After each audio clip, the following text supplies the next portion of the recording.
بسم اللہ الرحمن الرحیم۔ السلام علیکم۔ Welcome to Islamic stories. نبوت کے 3 سال ہو گئے۔ اتنے دنوں میں پیارے نبی صلی اللہ علیہ وسلم انفرادی طور پر دعوت دیتے رہے۔ پھر اللہ کا حکم ہوا کہ آپ کسی سے نہ ڈریں بلکہ کھلم و کھلا دین کی تبلیغ کریں اور نڈر ہو کر اللہ کا پیغام سنائیں۔ نیز یہ کام پہلے بھائی بندوں سے شروع کریں۔ اگر کچھ نادان نہ مانے تو ذرا بھی پرواہ نہ کریں۔ یہ حکم پا کر آپ صلی اللہ علیہ وسلم نے باہر نکلنا چھوڑ دیا۔ ہر وقت گھر میں ہی پڑے رہتے اور سوچا کرتے کہ کیا کریں، کس طرح اہل خاندان کو سمجھائیں۔ یہ بات ایسی نہ تھی کہ یوں ہی چھپی رہتی، چند ہی دنوں میں سارے عزیز اور رشتہ داروں میں پھیل گئی اور ہر طرف اس کا چرچا ہو گیا۔ پھوپھیوں نے سنا تو وہ بھی ڈریں اور گھبرائیں کہ محمد صلی اللہ علیہ وسلم بیمار تو نہیں پڑ گئے اور کہیں کسی پریشانی میں تو نہیں گر گئے۔ چنانچہ وہ سب آپ صلی اللہ علیہ وسلم کے پاس آئیں اور بولیں، پیارے محمد صلی اللہ علیہ وسلم، کہو کیا حال ہے؟ گھر سے نکلنا تم نے کیوں چھوڑ دیا؟ آپ صلی اللہ علیہ وسلم نے فرمایا، کیا بتاؤں پھوپھی جان، مجھ پر ایک بہت بڑا بوجھ ہے اور میں اس سے دبا جا رہا ہوں۔ دیکھو پھوپھی جان، ایک طرف تو ہمارے بھائی بند خدا کو مانتے ہیں اور دوسری طرف وہ بتوں کو بھی پوجتے ہیں۔ کیا اس طرح وہ خدا کو راضی کر لیں گے؟ نہیں، ہرگز نہیں، یہ تو تباہی کے لچن ہیں۔ چنانچہ خدا کا حکم ہے کہ وہ انہیں ہوشیار کروں اور ان سے کہوں کہ اپنی حرکتیں چھوڑ دیں، مگر سمجھ میں نہیں آتا کہ کیا کروں۔ دل میں آتا ہے کہ سب کو کھانے پر بلاؤں، پھر انہیں اللہ کی نافرمانی سے ڈراؤں۔ پھوپھیوں نے کہا، کیا حرج ہے، کر ڈالو دعوت، لیکن دیکھو چچا ابو لہب کو مت بلاؤ، وہ مرتے دم تک تمہاری باتیں نہیں سنے گا۔ آپ صلی اللہ علیہ وسلم نے جھٹ پٹ دعوت کا انتظام کیا، تمام رشتہ داروں کو کھانے پر بلایا، اوروں کے ساتھ ابو لہب کو بھی بلایا، حالانکہ پھوپھیوں نے منع کیا تھا اور خود آپ صلی اللہ علیہ وسلم بھی جانتے تھے کہ وہ آپ کا سخت دشمن ہے، ہر بات سے جلتا ہے اور مخالفت کے لیے ہر آن تیار رہتا ہے۔ دعوت میں بہت سے لوگ آئے، سب کھانے پینے میں شریک ہوئے۔ ان میں آپ صلی اللہ علیہ وسلم کے چچا بھی تھے، چچیرے بھائی بھی تھے اور سبھی رشتہ دار تھے۔ آپ صلی اللہ علیہ وسلم وہیں بیٹھ گئے۔ لوگ کھا پی چکے تو اپنی بات کہیں اور سب کو دین کی دعوت دیں۔ ابو لہب نے سوچا، یہ تو بڑا اچھا موقع ہے، لاؤ محمد کو گھیریں۔ اس نے جو باپ دادا کا دین چھوڑا ہے اور ایک نیا دین گھڑ لیا ہے، اس پر کچھ ڈرائیں دھمکائیں۔ اتفاق سے عزیزوں میں سارے لوگ بھی موجود ہیں، خوب بات بنے گی۔ یہ سوچ کر وہ فوراً کھڑا ہوا اور بولا، محمد صلی اللہ علیہ وسلم، یہ تمہارے چچا ہیں اور یہ چچیرے بھائی، تم وہی راگ الاپو جو ان کو بھلا لگے۔ یہ جو کچھ دنوں سے تمہارے سر پھر گیا ہے، کہتے ہو کہ باپ دادا کا دین غلط ہے، اس سے ہٹ کر ایک نیا دین نکلا ہے، تو دیکھو ان حرکتوں سے باز آ جاؤ۔ اس طرح کی باتیں اچھی نہیں۔ تم تو اپنے بھائیوں پر ایسی مصیبت لائے ہو کہ خدا کی پناہ۔ ہاں، یہ بھی یاد رہے کہ سارے عرب کے مقابلہ میں تمہاری قوم کچھ بھی نہیں۔ اب اگر تم اپنی حرکتیں نہیں چھوڑتے تو بھائیوں کو حق ہوگا کہ پکڑ کر تمہیں قید میں ڈال دیں۔ یہ ان کو گوارا ہے، پر یہ بات گوارا نہیں کہ قریش تم پر پل پڑے اور پھر سارا عرب بھی انہی کا ساتھ دے۔ پیارے نبی صلی اللہ علیہ وسلم نے بہت چاہا کہ کچھ بولیں، لوگوں کو رب کا پیغام سنائیں اور ان کو اللہ کی نافرمانی سے ڈرائیں اور بتائیں کہ ان میں کیا کیا برائیاں ہیں، لیکن ابو لہب نے موقع ہی نہ دیا۔ وہ لوگوں کو بھڑکاتے ہوئے پھر بولا، یہ تو بخدا بہت بری بات ہے، تم لوگوں ابھی سے اس کا ہاتھ پکڑ لو۔ اس کا انتظار کیوں کہ دوسرے پکڑیں کہ اس وقت تو تم بڑی زحمت میں پڑ جاؤ گے، اگر حوالہ کر دو گے تو ذلیل ہوگے اور ہمیشہ کے لیے بدنام ہوگے، اور اگر حمایت کرو گے تو مارے جاؤ گے۔ آج صلی اللہ علیہ وسلم کی ایک پھوپھی صفیہ تھیں، وہ بھی وہاں موجود تھیں۔ یہ سب سن کر وہ بےتاب ہو گئی اور بولی، میرے بھائی، تجھ کو شرم نہیں آتی کہ بھتیجے کی مخالفت کر رہا ہے؟ خدا کی قسم، جاننے والے تو یہ ایک زمانے سے کہتے آ رہے ہیں کہ آل مطلب میں ایک نبی ہوگا۔ سن لے، یہ نبی صلی اللہ علیہ وسلم یہی ہے۔ ابو لہب زور سے کہکا لگاتے ہوئے، تمہارا کیا، ہاتھوں میں چوڑیاں پہن لیں، گھر میں بیٹھ رہے؟ اگر قریش دشمن ہو گئے اور ہم سے جنگ کی ٹھان لی تو پھر دوسرے قبیلوں نے بھی ان کا ساتھ ہی دیا تو پھر کیا بنے گا؟ وہ تو ہمیں چیونٹیوں کی طرح مسل کر رکھ دیں گے۔ ابو طالب بولے، جب تک جان میں جان ہے ہم اس کا ساتھ دیں گے۔ ابو لہب نے کہا، بھائیو چلو یہاں سے نکل چلو، اب یہاں ٹھہرنا ٹھیک نہیں ہے۔ چنانچہ سب اٹھ کر چل دیے اور آپ صلی اللہ علیہ وسلم کی بات دل ہی میں رہ گئی۔ اس کے بعد آپ صلی اللہ علیہ وسلم نے ایک بار پھر دعوت کا انتظام کیا اور خاندان والوں کو دوبارہ کھانے پر بلایا۔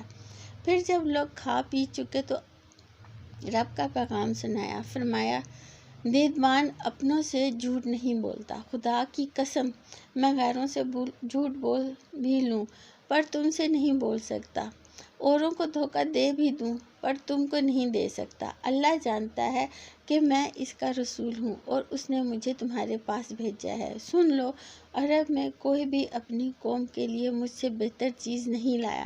میں تمہارے پاس دونوں جہاں کی بھلائی لے کر آیا ہوں۔ رب کا حکم ہے کہ میں تم کو اسی طرف بلاؤں۔ ہے کوئی جو اس کام میں میرا ساتھ دے اور میرے بعد بھی اسے باقی رکھے؟ آپ صلی اللہ علیہ وسلم خاموش ہو گئے اور لوگوں کے چہروں کو تکنے لگے، اور کس کا دل ایمان کی طرف مائل ہوا، کس کا سینہ اسلام کے لیے کھلا اور کس نے حق کی حمایت کا فیصلہ کیا، لیکن کسی طرف سے کوئی آواز نہ آئی۔ پھر ہر ایک کو جیسے سانپ سونگھ گیا۔ کچھ لوگوں نے اسے پاگل کی بڑھ جانا اور حیرت سے آپ صلی اللہ علیہ وسلم کا منہ تکنے لگے۔ کچھ لوگوں نے نفرت سے رخ پھیر لیا اور وہاں سے چل دینے کا فیصلہ کیا۔ ٹھیک اسی وقت ایک لڑکا اٹھا، یہی 12-13 سال کا، بدن بھی کچھ یوں ہی سا، چھوٹا سا قد، دبلا پتلا جسم، آنکھیں آئی ہوئی، مگر تھا وہ بہت بہادر، بڑی ہمت والا۔ اٹھ کر بولا، اللہ کے رسول صلی اللہ علیہ وسلم، میں ساتھ دوں گا، میں آپ صلی اللہ علیہ وسلم کی مدد کروں گا۔ کتنا عجیب و غریب منظر تھا یہ! لڑکے کی یہ باتیں سن کر اکثر بے قابو ہو گئے اور خاموش فضا قہقہوں سے آوازوں سے گونج اٹھی۔ پھر وہ چوٹ کرتے ہوئے بولے،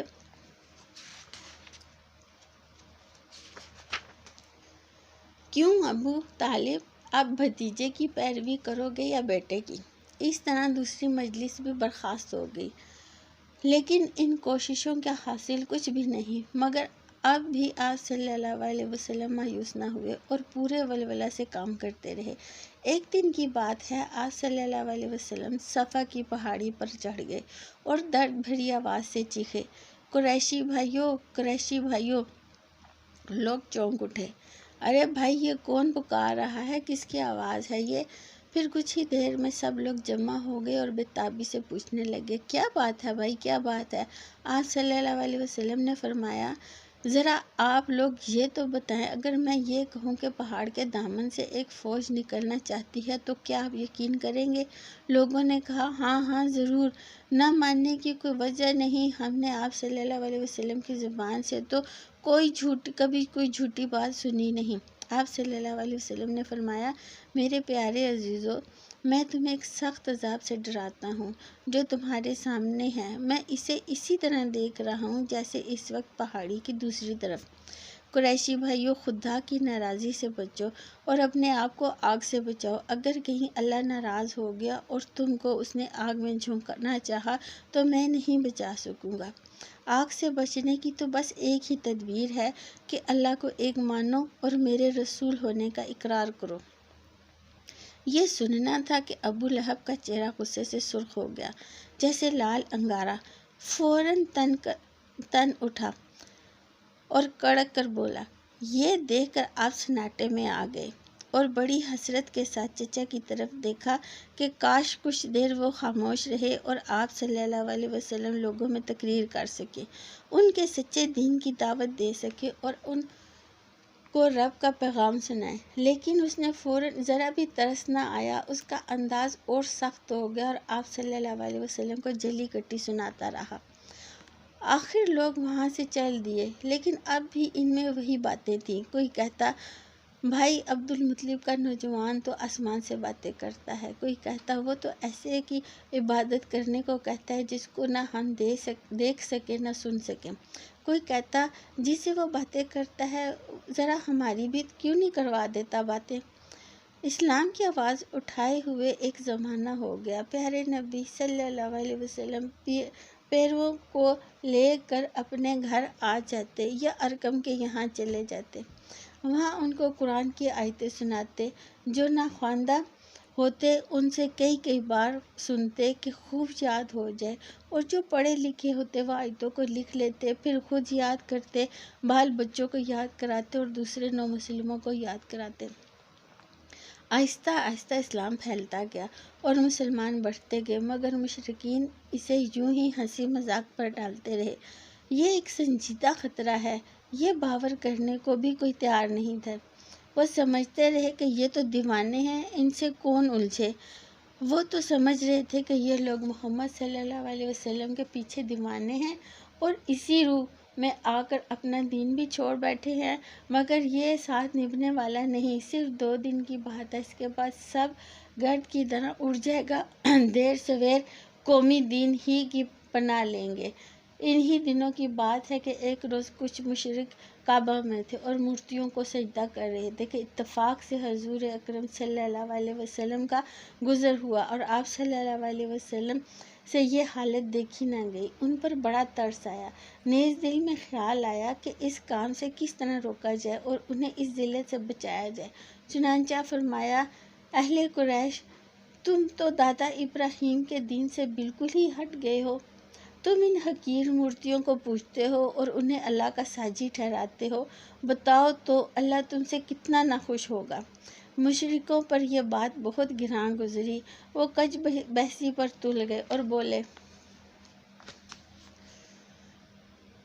کوئی ہم مورتیوں کو تھوڑے ہی پوجتے ہیں، اصل میں تو ہمیں اللہ سے محبت ہے اور اسی کے قریب ہونے کی تمنا ہے، یہ تو بس بیچ میں واسطہ ہے۔ آپ صلی اللہ علیہ وسلم نے فرمایا، اگر اللہ کو چاہتے ہو تو میری بات مانو، اللہ بھی چاہنے لگے گا۔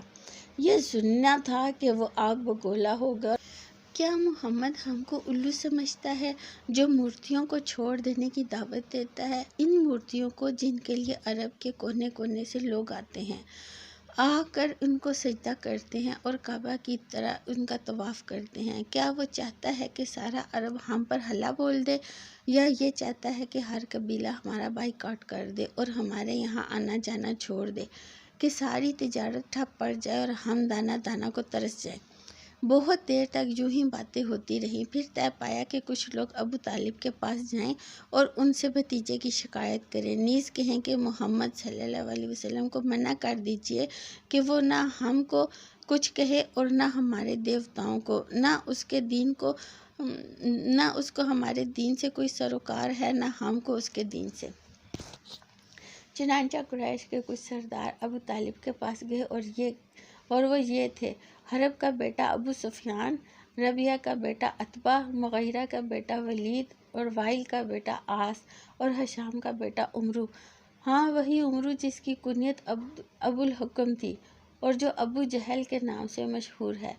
یہ سب ابو طالب کے پاس گئے اور ان کے سامنے اپنی بات رکھی۔ ابو طالب نے بھی ان کی دل دہی کی، بڑی نرمی سے بات چیت کی اور کسی طرح سمجھا بجھا کر واپس کر دیا۔ اسی طرح دن گزرتے گئے اور پیارے نبی صلی اللہ علیہ وسلم شرک و بت پرستی سے روکتے رہے، تنہا اللہ کی عبادت پر ابھارتے رہے، یہاں تک کہ مسلمانوں کا ایک جتھا ہو گیا۔ اب مشرک بہت گھبرائے کہ اگر محمد صلی اللہ علیہ وسلم کامیاب ہو گیا اور اس کا دین پھیل گیا، نیز ہر طرف اسلام کا بول بالا ہو گیا تو پھر کیا بنے گا؟ تب تو ہماری شامت آ جائے گی، وطن عزیز ویران ہو جائے گا، ہمارا سارا کاروبار ٹھپ ہو جائے گا، لہٰذا یہ گول مول بات ٹھیک نہیں، اب تو کوئی دو ٹوک فیصلہ ہو جانا چاہیے۔ یہ سوچ کر وہ پھر ابو طالب کے پاس آئے اور بولے، ابو طالب، آپ ہمارے بڑے بزرگ ہیں، دل و جان سے ہمیں عزیز ہیں، ذرا بھتیجے کے معاملے میں انصاف کیجیے نا۔ اس سے کہیے کہ ہمارے دیوتاؤں کو برا نہ کہے، ہمارے دین میں عیب نہ نکالے، ہماری عقل و خرد پر حملے نہ کرے اور ہمارے باپ دادا کو گمراہ نہ کہے۔ ہاں تو آپ اسے سمجھا دیجیے، ورنہ بیچ سے ہٹ جائیے، ہم خود ہی سے نبٹ لیں گے۔ آخر آپ بھی تو اس کی باتوں سے بیزار ہیں، آپ کو بھی تو اس طرح چین مل جائے گا۔